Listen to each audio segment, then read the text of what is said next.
因為我喺香港睇見你哋呢間醫院，我上過嚟睇過咧，見到呢度環境都好，所以咧就決定上嚟呢度做。其實我初期係有少少擔心嘅，因為其實對我哋嚟講，由香港嚟到內地做一個手術或者睇醫生，其實都唔係一個咁常見嘅情況嚟嘅。但係佢爹哋媽咪喺網上高咁啊睇到一啲片段啦，睇到啲介紹，咁佢哋覺得都想嚟試下，因為香港始終做同類型嘅手術個價錢就比較係昂貴一啲嘅，嚟到內地醫院個價錢相對會平一啲。咁於是我都陪佢哋上嚟係睇下啦。第一個環境個感覺係俾我係覺得個印象係相當之好嘅，可能容許我誇張少少形容，即係有一個酒店級嘅體驗，大堂又好，或者每一位嘅醫護人員又好，都俾到個好貼心嘅感覺我哋。我哋喺見任醫生嘅時候，其實我哋都嚟到任醫生，甚至乎係幫我哋做手術嘅劉醫生，相關膝關節置換手術嗰個經驗其實都相當豐富嘅，咁所以令我哋嗰個信心係再強咗好多嘅。咁由翻嚟支持一路帶住我哋，咁令到成個過程我哋都好清楚知道其實成個手術嘅要求啦。比起香港我哋去做呢件事，其實可能個時間會長咗，亦都事實上亦都未必有一個咁貼心嘅感覺。咁基本上我哋第一次嚟到，亦都差唔多傾咗成個鐘頭嘅。咁啊，任醫生都好細心咁去講解。咁基本上爹哋媽咪都認定咗，其實呢間醫院係佢哋想選擇嘅。始終都係一個手術，都有啲擔心嘅。但係當日術前檢查嗰時，見到阿任醫生同阿劉醫生咧，即係傾過佢哋嘅講解啊咧，即係個信心大好多咯。最基本嗰啲恐懼感都少咗。術前檢查即係各樣，當然都要有少少安排嘅，咁但係都唔係等好耐。我見到哇呢個術前檢查哇做得咁仔細又成咁樣，本來我都唔擔心嘅，但係咧我仲放心咗俾佢喺度做。香港可能做呢啲手術可能等好耐，但係第一次我哋上到嚟見咗任醫生之後，咁其實好快佢醫院已經提供咗個期，即係如果我哋好想盡快做嘅話，其實幾日之後已經可以做到個手術。未做手術之前咧，兩隻腳都痛嘅，醫生都話兩隻腳都要做啦，幾年㗎啦。可能加上個疫情咧，少運動咧，加劇咗個腳痛咯。即係有時痛到真係10分鐘已經想揾張凳坐低啊！食咗藥你咪會舒服啲啲咁樣咯。因為嗰啲關節藥咧對個腎都唔係咁好嘅，醫生都唔建議長期食嘅。咁有時諗住唔痛啦，唔食佢啦咁，但係唔食咧就弊家伙啦。痛到有時等車咧，企上5分鐘隻腳已經好攰，即刻做咗咧，做嗰隻腳咧就開始而家慢慢鍛鍊翻咧，可以行得到15分鐘咯。當然再行多少少都得嘅。我好驚奇，因為我喺底下聽人講話要做幾個鐘頭嘅，我身邊做完手術上問咗醫生話從推到入手術室到做完手術出嚟係1個鐘，膝頭哥咧係40分鐘，我勒咗條哇乜咁快嘅，所以話真係覺得佢醫生咧真係手術真係。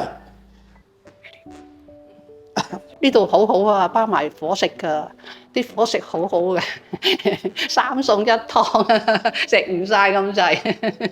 手術完第2日要落床做呢個物理治療啦。初初就喺床嗰度，物理治療師教點樣落地啦，點樣做屈膝啊嗰啲，每一樣物理治療師都會加強劑嘅，會日日都加多少少咁樣，等我鍛鍊翻咯。出院嗰時咧，可以揸住支拐杖咁行嘅。作為即係仔女啦，咁最希望都係可以陪到佢哋2位老人家啦。佢哋由香港嚟到內地，醫院好好，俾我哋可以基本上24小時係可以陪住佢，都有張訪客卡啦。咁我哋自由出入去照顧翻媽咪嘅。咁當然醫院亦都有24小時都有醫護人員去陪住佢。呢個亦都係俾到我哋一個好大嘅安心咯。因為即係始終我哋都需要翻工，咁即係我都唔可能每一日都能夠陪到佢哋上。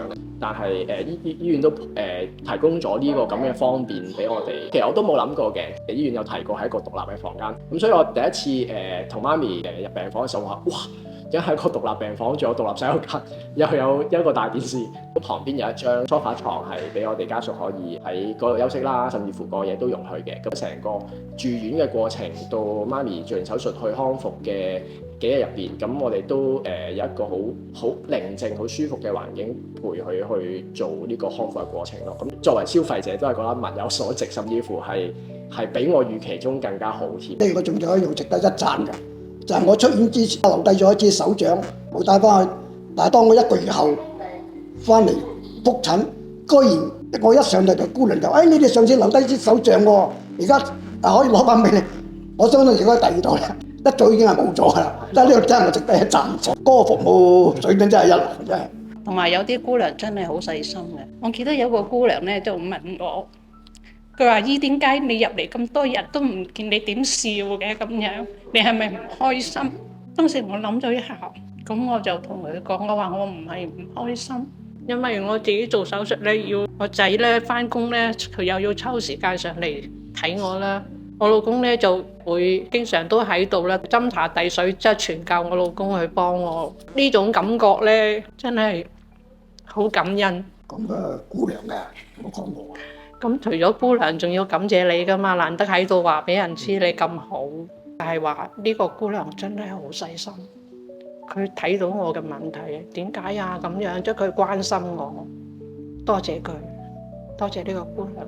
咁跟住自己都有去出邊嗰度做物理治療嘅，就去政府嗰啲排期做物理治療師，教我做嘅方式方法呢，真係幫到我咯。即係我每一日都跟住佢教我嘅方法，即係忍住痛都要去做。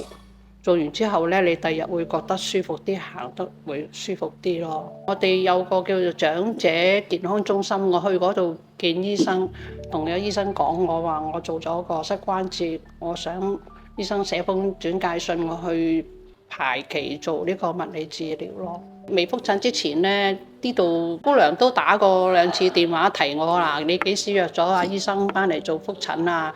幾時約咗物理治療師啊？我唔記得。首先都真係有信心嘅。我自己本身喺香港都係算係一個前線嘅醫護人員。我相信大部分香港人對於翻嚟內地做睇醫生啦，或者做手術啦，其實喺現階段都會有一定程度嘅戒心。咁但係即係我個經驗就話俾我知，其實內地而家嘅醫療質素嘅水平，甚至喺硬件或者喺軟件上，其實都達到一個非常之唔錯嘅程度，係值得我哋係去俾信心係上嚟去做一啲嘗試咯。最終第二樣就我諗其中一樣大家會擔心嘅就係嗰個交通嘅問題。咁但係黃木街醫院，我覺得個交通就相當之方便，因為基本上佢喺福田口岸，佢一出佢就已經有架穿梭巴士係可以由個口岸將大家送到嚟醫院個門口嗰度。咁佢每一個鐘頭而家基本上有3班車係，其實你要搭地鐵嚟到黃木街醫院，其實都相當方便，因為基本上佢就喺個地鐵站旁邊。咁基本上你出咗個地鐵站之後，行大概5分鐘到嘅路程，你已經嚟到醫院。咁其實個服務好貼心。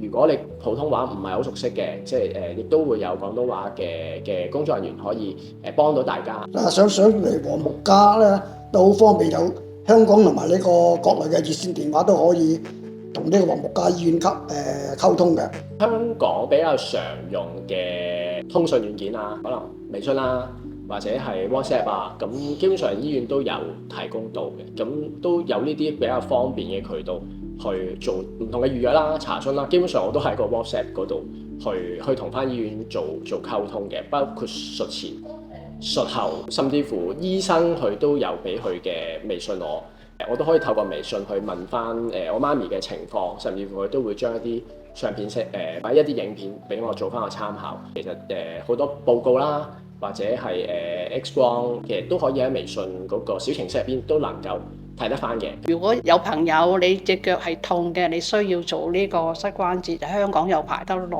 呢度咧就比香港嘅私家醫院咧嘅收費係相宜一啲嘅。換咗個膝關節，自己可以四圍去啊，唔使成日痛啊，係一個好大嘅得益嚟嘅。你可以考慮一下，俾多一個考慮自己咯。又可以上嚟深圳黃木家嗰度參觀一下，問一下咯。即係有時唔踏出第一步去嘗試，你係唔會知道係點樣㗎嘛。嘗試一下啦，大家。